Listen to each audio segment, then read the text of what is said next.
Good morning Madhya Pradesh. मैं हूं आपके साथ राहुल सौमित्र। सबसे पहले रुख करेंगे इस वक्त की बड़ी खबरें यानी हेडलाइंस का। मध्य प्रदेश कांग्रेस में टिकट को लेकर आज फिर होगी बैठक। कल सीईसी की मैराथन बैठक में 60 नामों पर लगी थी मोहर। 25 से ज्यादा नामों पर नहीं बन पाई सहमति। कल दिल्ली में होगी बीजेपी केंद्रीय चुनाव समिति की बैठक। एमपी की 94 सीटों पर फाइनल किए जाएंगे नाम। पीएम मोदी, अमित शाह, जगत प्रकाश नड्डा की मौजूदगी में होगा मंथन। चुनावी मैदान में उतरेंगे बीजेपी के हाईटेक रथ। आज भोपाल में प्रदेश कार्यालय में रवाना किए जाएंगे प्रचार रथ। सीएम शिवराज सिंह चौहान और वीडी शर्मा दिखाएंगे हरी झंडी। डेप्यूटी कलेक्टर निशा बंगारे को झटका। सुप्रीम कोर्ट ने खारिज की विशेष अनुमति याचिका। इस्तीफा मामले में की थी जल्द सुनवाई की मांग। एमपी में चुनाव ड्यूटी को लेकर पुलिस के लिए चुनाव आयोग की गाइडलाइन। सेल्फी से देना होगा लोकेशन पर मौजूदगी के सबूत। नियम का पालन नहीं करने पर होगी कड़ी कार्रवाई। और वर्ल्ड कप में आज भारत और बांग्लादेश के बीच महामुकाबला। पुणे के क्रिकेट एसोसिएशन स्टेडियम में होगा मैच। दोपहर 2 बजे खेला जाएगा मैच।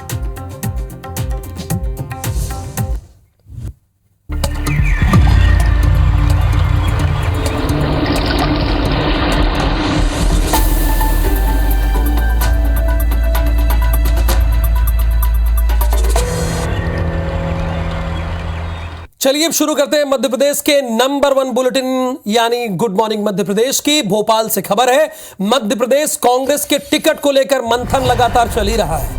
5 घंटे तक चली सीईसी की बैठक। 25 से ज्यादा नामों पर सहमति नहीं बनी। सीईसी की बैठक 25 से ज्यादा नामों पर सहमति नहीं बनी। बैठक में 60 नामों पर अंतिम मुहर लग गई है और आज फिर नाम पर सहमति बनाने को लेकर बैठक होगी। कई सीटों पर नेताओं के बीच सहमति नहीं बन पा रही। कई ऐसी सीटें हैं जिसमें सहमति नहीं बन पा रही है और अंतिम मुहर 60 नामों पर लग चुकी है। लेकिन पेच फंसा कहां है? 24 अकबर रोड पर।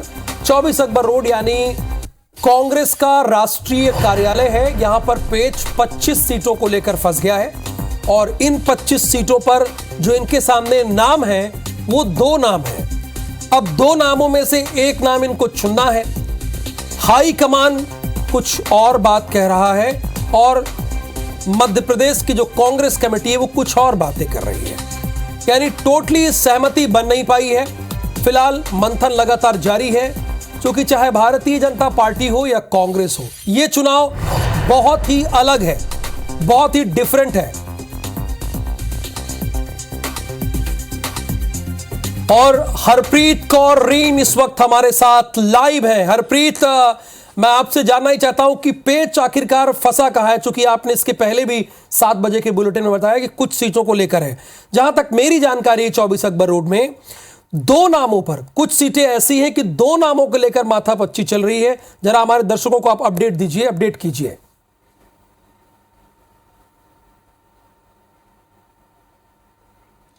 बिल्कुल, देखिए कांग्रेस की अगर बात की जाए तो 230 विधानसभा सीटों पर 144 सीटों के लिए पहली सूची कांग्रेस जारी कर चुकी है। बाकी बची 86 सीटों के लिए लगातार जो मंथन का दौर है वो जारी है।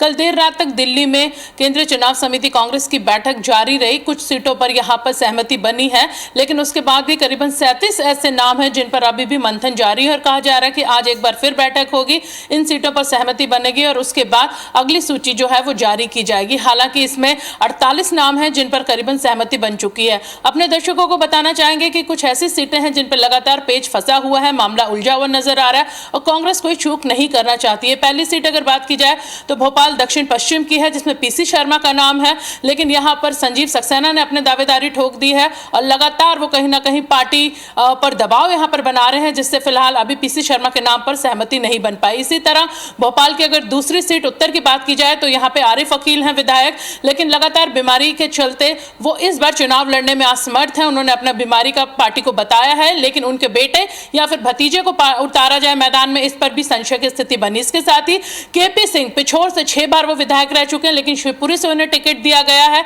जिसको लेकर लगातार जो वीरेंद्र रघुवंशी हैं उनके यहाँ पर बयान सामने आए हैं, नाराजगी सामने आई है। तय माना जा रहा है कि कांग्रेस इस सीट को बदल सकती है, उन्हें पुनः पिछोर से दे सकती है, उम्मीदवार बना सकती है केपी सिंह को, और वीरेंद्र रघुवंशी को टिकट दे सकती है शिवपुरी से, क्योंकि वीरेंद्र रघुवंशी ने जब कांग्रेस ज्वाइन की थी भाजपा छोड़कर, तो उनसे वादा किया गया था और वादा तोड़ने पर अब उनके समर्थक नाराजगी जाहिर कर रहे हैं। ऐसे ही खातेगांव सीट दीपक जोशी की बात की जाए, दीपक जोशी भी बीजेपी छोड़ के कांग्रेस में आए, लेकिन उनका विरोध लगातार खातेगांव में जारी है और ऐसे में कांग्रेस कोई चूक नहीं करना चाहती। इस नाम पर भी फिलहाल विचार चल रहा है। वही बात अब अगर दतिया से की जाए तो दतिया से अवधेश शर्मा का यहां पर नाम है, लेकिन उनका भी विरोध है।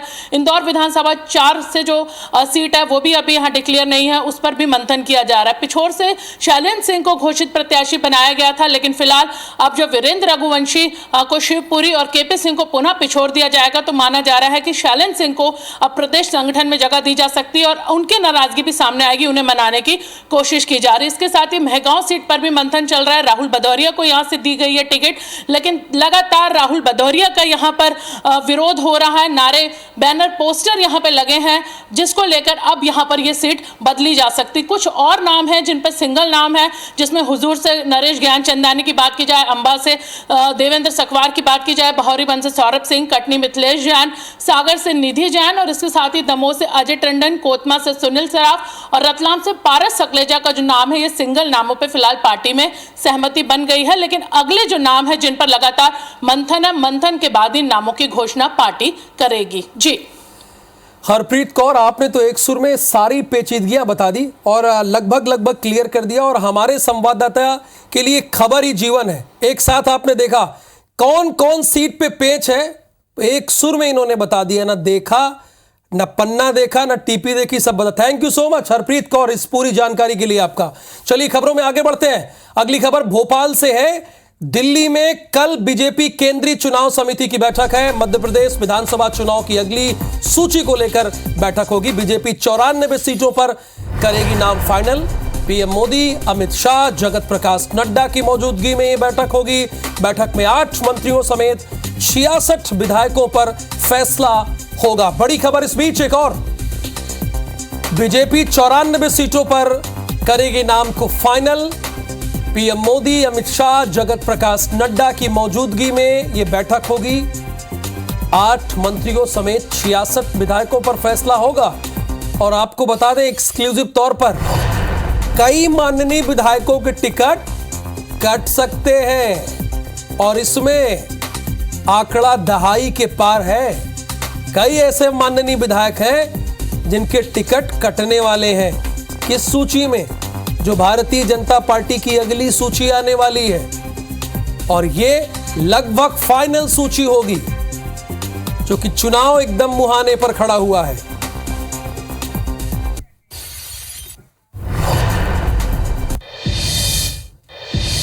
आज से मैदान में उतरेंगे बीजेपी के हाईटेक रथ, ये भी खबर है। प्रदेश कार्यालय से रवाना होंगे हाईटेक प्रचार रथ। 1 करोड़ से ज्यादा लोगों तक संदेश पहुंचाने की तैयारी है, और ये तैयारी के लिए भारतीय जनता पार्टी तैयार है। सीएम शिवराज सिंह चौहान वीडी शर्मा हरी झंडी दिखाएंगे, और जहां नहीं पहुंच पाएंगे वहां वर्चुअली वो हरी झंडी दिखाकर इन रथों को रवाना करेंगे। अपने दर्शकों को बता दें कि ऐसे ही रथ उत्तर प्रदेश के चुनाव में भी दिखे थे, जो अब मध्य प्रदेश में दिख रहे हैं। उत्तर प्रदेश के किस चुनाव में?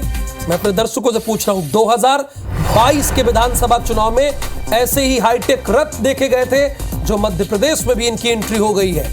यानी उत्तर प्रदेश के बाद अब ये हाईटेक रथ मध्य प्रदेश में एंट्री कर चुके हैं। और आज वर्चुअली सीएम शिवराज सिंह चौहान और प्रदेश अध्यक्ष वीडी शर्मा इन्हें रवाना करेंगे, और ये अलग अलग विधानसभा जाएंगे और जो कार्य किए गए हैं अब तक उसके बारे में जनता को बताएंगे।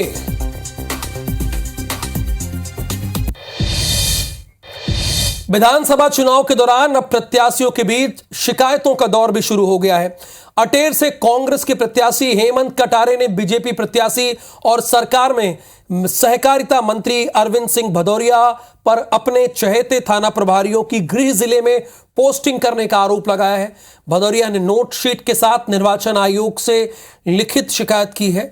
पत्र में कटारे ने शिकायत की है कि बीजेपी प्रत्याशी ने चुनाव में फायदा लेने के लिए मंत्री पद का दुरुपयोग करते हुए अपने विधानसभा क्षेत्र के अटेर थाने पर प्रशांत यादव और फूप में रामनारायण सिंह भदौरिया के तैनाती कराई है। ये दोनों थाने अटेर विधानसभा के प्रमुख थाने हैं जिसमें चुनाव प्रभावित होने की आशंका बनी हुई है।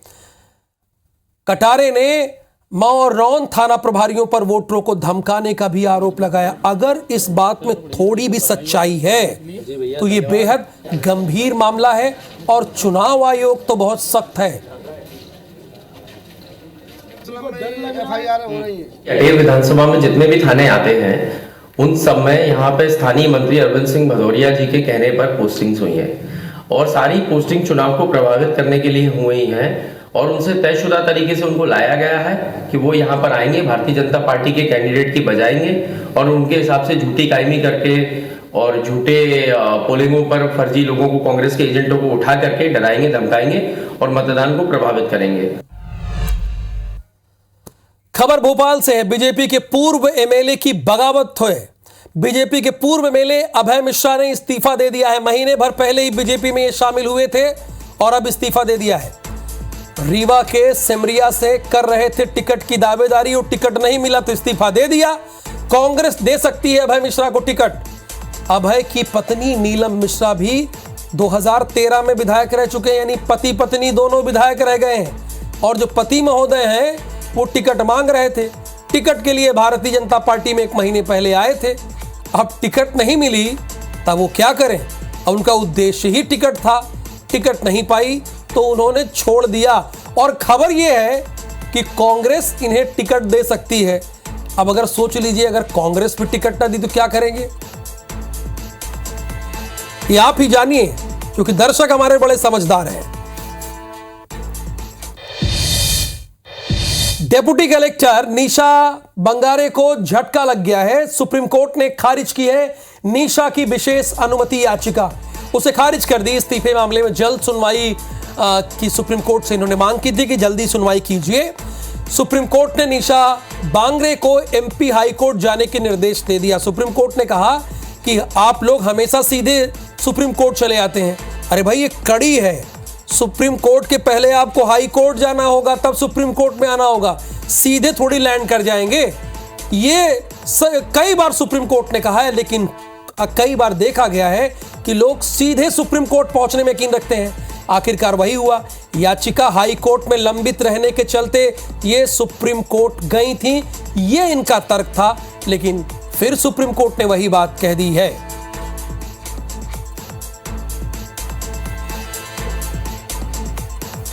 ग्वालियर में डेंगू के 51 नए मरीज मिले हैं।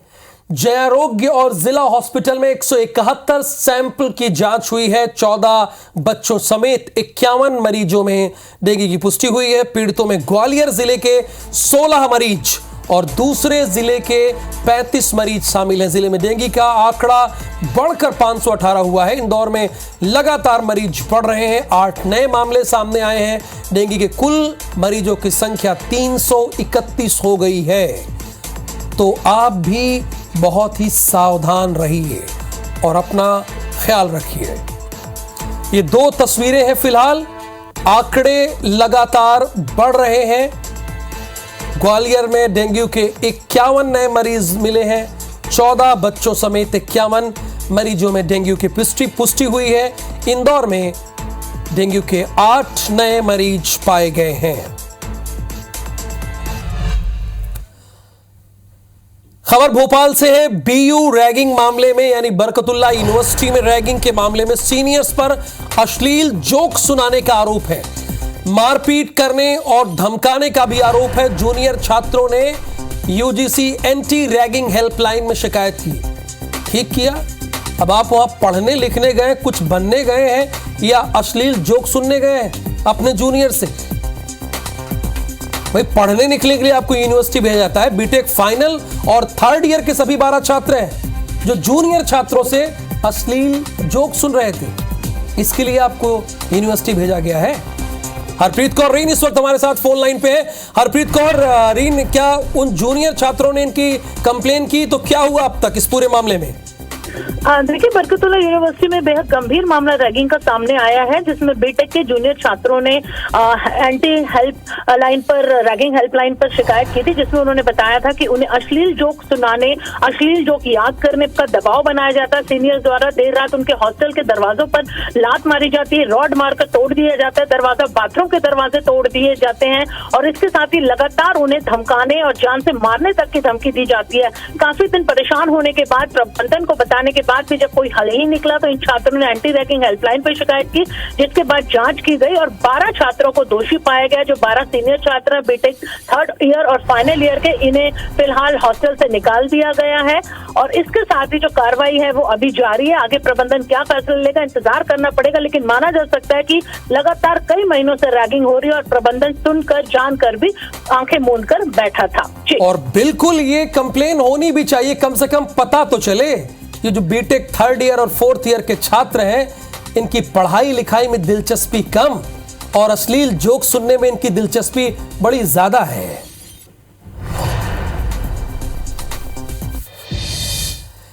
रीवा में मजदूर पर हमले के बाद बवाल मच गया। ढेकहा चौराहे की घटना है। निजी मेडिकल स्टोर गार्ड से मजदूरों का विवाद हुआ था। समझाइश देने पहुंचे पुलिस कर्मियों के साथ मारपीट भी हुई है। मामूली बात को लेकर पथराव और आगजनी भी हुई है। मौके पर भारी पुलिस बल को तैनात कर दिया गया है। फिलहाल हालात कंट्रोल में बताए जा रहे हैं। घटना में 3 टीआई और 2 अन्य पुलिसकर्मी गंभीर रूप से घायल हुए। गुस्साए उपद्रवियों ने एक गाड़ी में आग लगा दी है, जिसके बाद पुलिस ने लाठी चार्ज कर दिया और मौके से कई उपद्रवियों को गिरफ्तार किया है। सर का फूट गया सर। बोले साइड हो जाओ, बोले साइड है। इसके बाद धक्का दे दिया तो मैं भी धक्का दिया उसको, वो मेरे को एक रहपन मार दिया, मैं भी एक रहपन मार दिया। इसके पता नहीं क्या मार दिया, साथ ही खून गिरने लगा, मैंने भी एक्स्ट्रा बल और यहाँ पे उपस्थित करा के, व्यवस्थित करा के और यहाँ पे पूरा स्थिति को कंट्रोल किया गया है। कुछ संदिग्धों को हिरासत में लिए हैं और जो जिसको चोट लगी थी उसको हमने इलाज के लिए भेजा है और बाकी यहाँ पे जो भी सीसीटीवी फुटेज या जो भी रिकॉर्डिंग है उसके आधार पर जो लोग भी आएंगे उनको खिलाफ इसमें कड़ी कार्रवाई की जाएगी। गुड मॉर्निंग मध्य प्रदेश के इस बुलेटिन में फिलहाल के लिए इतना ही, लेकिन आप बने रहिए IBC 24 के साथ। नमस्कार।